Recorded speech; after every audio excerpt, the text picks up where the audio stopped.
Okay, we've ridden this thing, now we take it apart.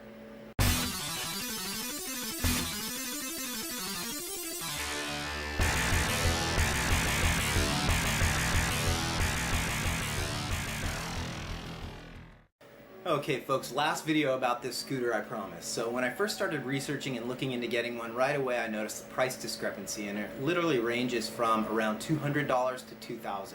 So I was wondering what is inside of these. Is there different components that could be explaining the difference between the prices that we're seeing? And I had seen some tidbits in different articles about possibly different sized batteries or different wattage motors, and I was wondering what was in mine and just in general how these things work. So I started, of course, looking for like a parts list or a components diagram or even a disassembly video, and I really couldn't find too much out there. So I decided the best way to find out is to dive into mine, and that's what I'm going to do. Okay, I think I'm set up here. I decided to do this in my office because it's summer in San Diego here, so it's just blazing hot down in the garage where normally I would work on stuff. If I'm working on arcade games or anything for the house, it's usually down there. It's on the other side of my garage, the other wall that's not the wall that's covered with arcade games. I've got my tools and a bench and everything else. So, and by the way, if you like collecting arcade games or you're interested in it, 80s arcade games that you stick a quarter in and play, Pac-Man, Donkey Kong, all that, that's my real hobby and the real dedication of my YouTube channel, not this other random stuff. So if you are interested, you can always check out my website, 720zone.com. It's dedicated to my favorite game, 720, but it's also got a lot of general arcade collecting links and resources on there, and it's a pretty cool hobby. So, okay, shameless plug out of the way. Let's get started. This thing is held together by 18 screws around the edge. Let's get those out first. Okay, these screws are sunk down in this plastic housing here quite a bit, and my power driver is has like a wider bit than I'd like, so I'm going to do this the old-fashioned way. So, interesting thing, I've pulled out 4 screws so far, 2, 3, 4, and they've all been different.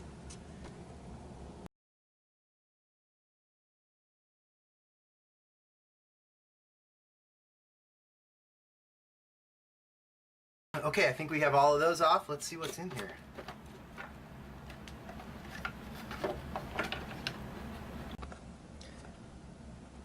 So power to the little LEDs that are on the front here, connected right there to, it looks like a little control PCB in there. I'll just carefully unclip that.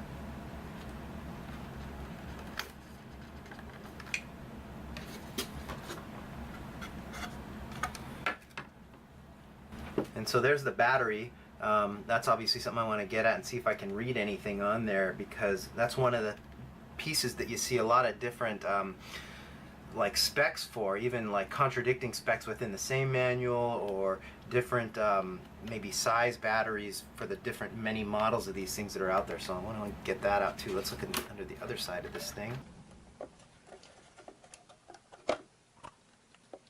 Alright, couple more things connected here.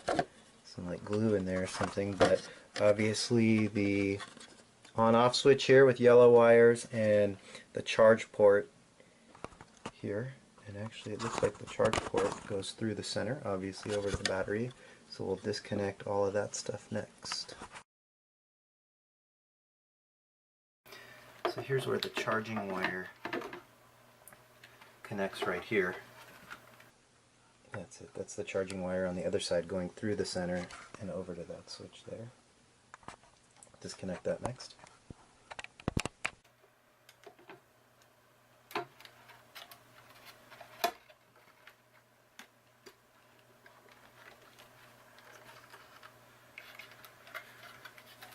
Next little piece there.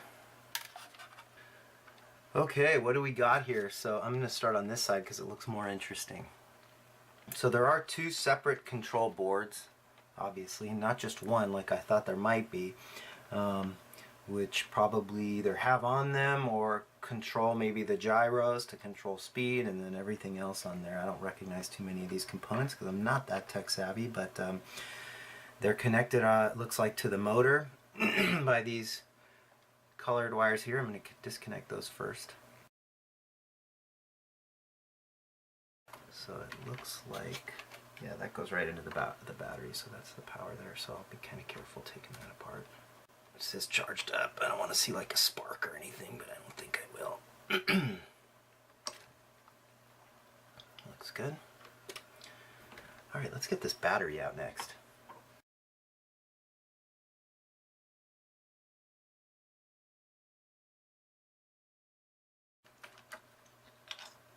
Battery cover, 4 screws, I'll just leave them in there.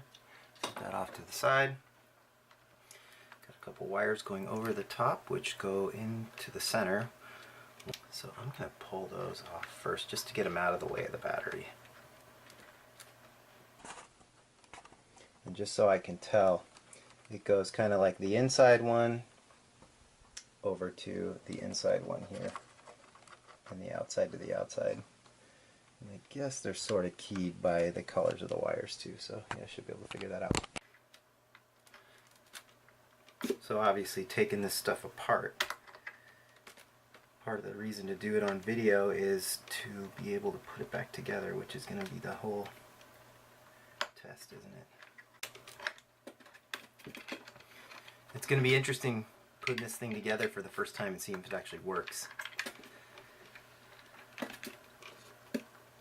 So this one comes through easy, but the other one kind of seems clamped together here. I don't know why.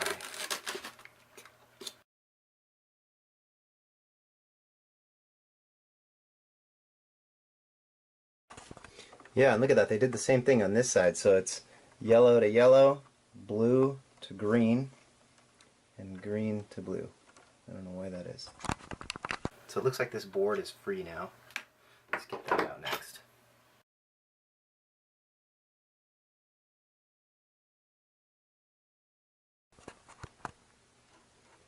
Okay, we've got this free now. Doesn't look like anything's connected underneath. So there you go. Some capacitors, a heat sink on the bottom, and a whole bunch of little components that someone smarter than me could figure out. I don't see anything. It says 2015 525, so it looks like it was made relatively recently. And then that's it. So okay, that's the my right side board. See that here? So I can see that some of these screws went down into this plastic casing here. Let's get that off next. It's got like, in this case that's obviously over the motor area, these round circular things here are like, this is like rubber here, and it's, you can even pull on it a little bit. 3 screws. I don't know if it's like, I don't know, for dampening this somehow, or, you know, something there. I'm going to dive in there and see what's in there.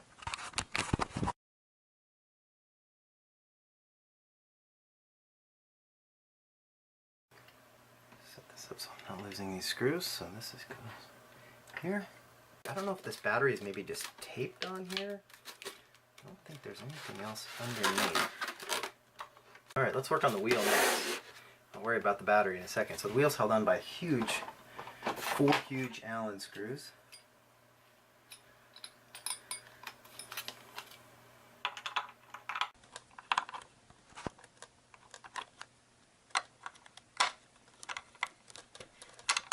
Yeah, those suckers were all on there pretty tight. 4 Allen screws holding basically the wheel on there.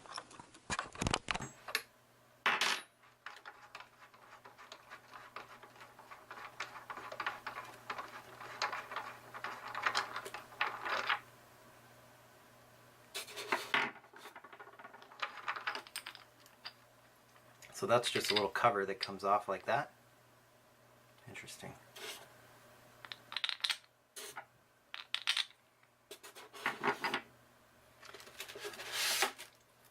And the wheel. So is the motor like inside there? What is making this? You know what that makes me want to do.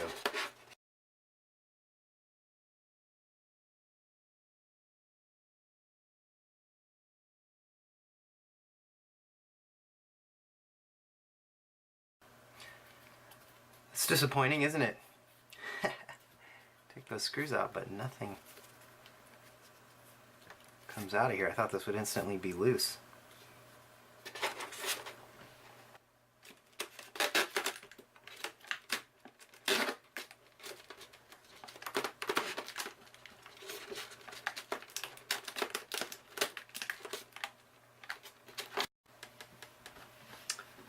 Okay, I'm going to pull these off here, which are obviously some sort of the control for the actual running of the scooter, where when you press on the pad on the other side, which would be the top, it pushes these two things. So let's see what's in here.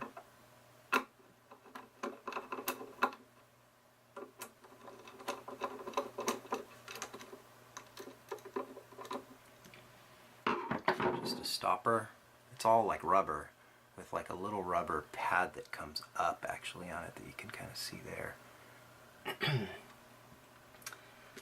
So then when you push that pad, it pushes this little thing up, and what it's doing is just moving that up slightly, pushing up on this rubber pad. The other one is here, moving that up, and when that goes up, it's basically going into the board, which is resting on top of it here like this, and this black dot here, black round circle, is the sensor, at least on one side. Well, I don't see that same thing on top, so that's actually something else, but this is like the reader here. These two black kind of things sticking up there are basically like, I guess, an optic sensor type thing. And when the pad is pushed, it pushes up on this little rubber gasket, goes in between those two things, and it kind of like breaks the optic reading between them and lets the thing know that the button has been pushed. So pretty interesting. And then once you dive in, it almost seems kind of like low tech, but anyway, that goes right in there in between those two things. So set that back down, and it's going to be the same thing on the other side. Interesting that the weight distribution, that it's not off. When you pick this thing up in the center, it seems exactly perfectly distributed. The wheel is super heavy, obviously, because that's where the motor would be. But then the battery is also pretty heavy. It's actually not super heavy. These lithium batteries have a lot of capacity and they're not real heavy, but it's got some weight to it. And then there's no battery on this other side. So somehow they've compensated by adding this little bit of weight to this side somewhere. Maybe the heat sink's bigger, I don't know. So do I want to go any further and dive in and see more of the pad underneath? I guess I could. Why not? Let's keep going.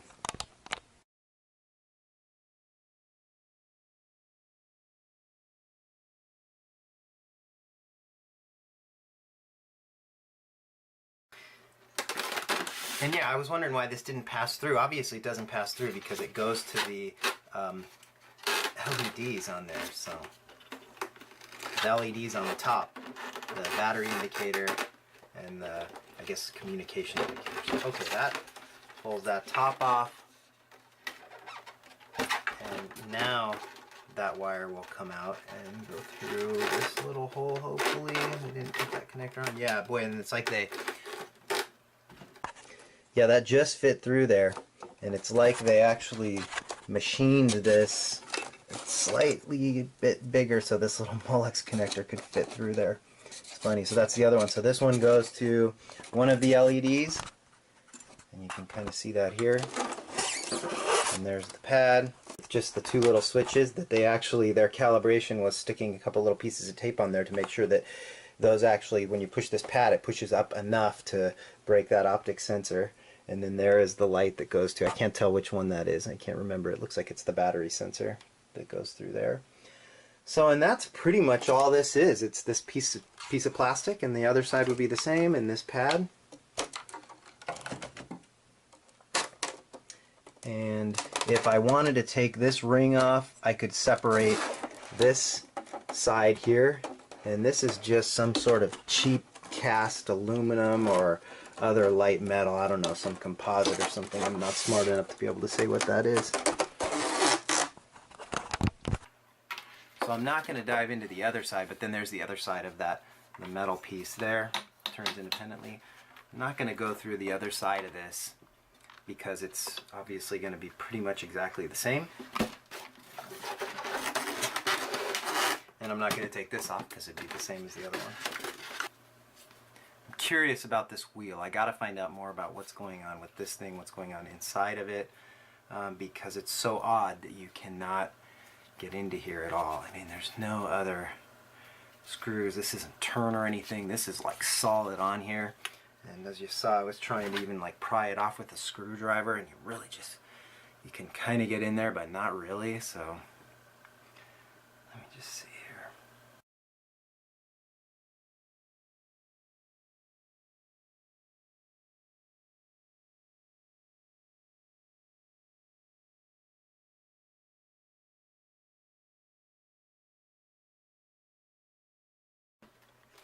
So I just heard a pop. Maybe that's good, maybe it's not.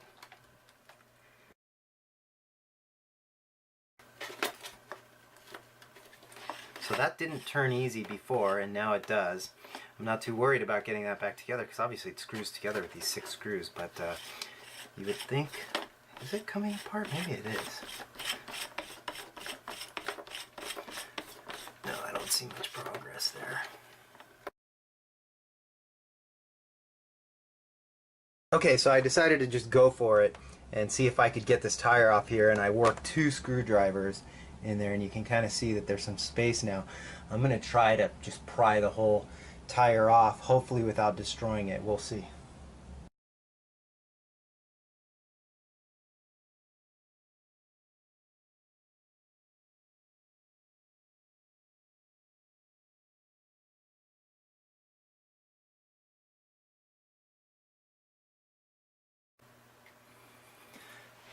So I just put this thing on the floor a little bit so I could really get a screwdriver like under it, and I pulled that tire up so that I could just see what was in there.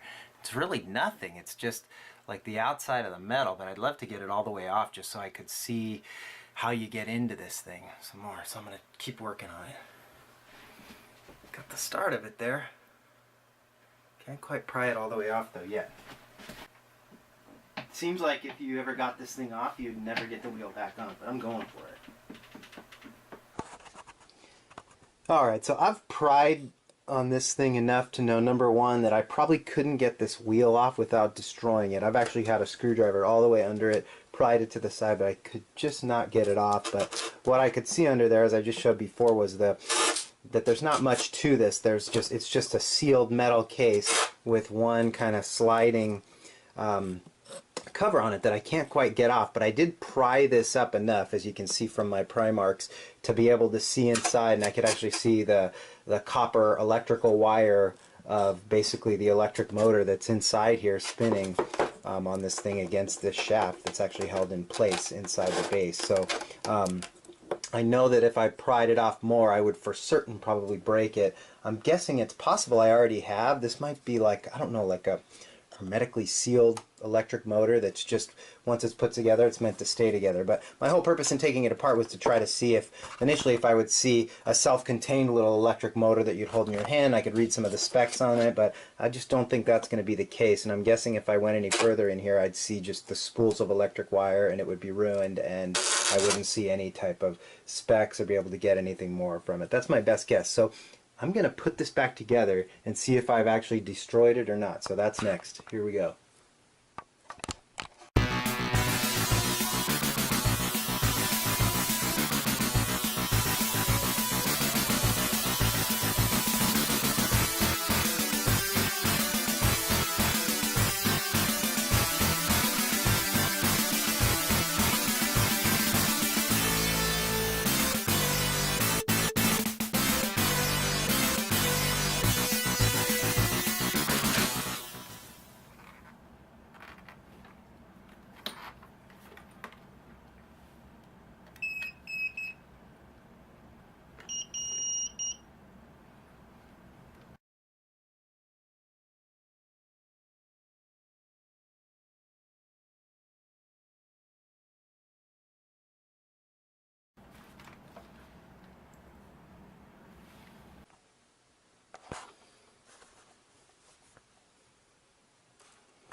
So of course when I got this thing all back together and tried it out the first time, one side worked perfectly, the other side the light came on, everything was seemed like it was going to work. It synced up for a second, and then one motor would just kind of bounce. It wouldn't go, and it was this side I worked on. I worked on the motor a lot and kind of pried into this, but long story short, something dumb. When I was putting this back together, this was across where one of the screw holes was for the base, and I just screwed right through it and snapped it. So I think that's going to be my problem. So I'm going to fix this wire and fix up this blue one and see if it fixes the problem. Okay, so after splicing together the two wires that I accidentally screwed through and putting the whole thing back together, needs to be charged up, but we have success. So it still works. And that's it. I hope you enjoyed seeing the inside of the scooter. Thanks for watching.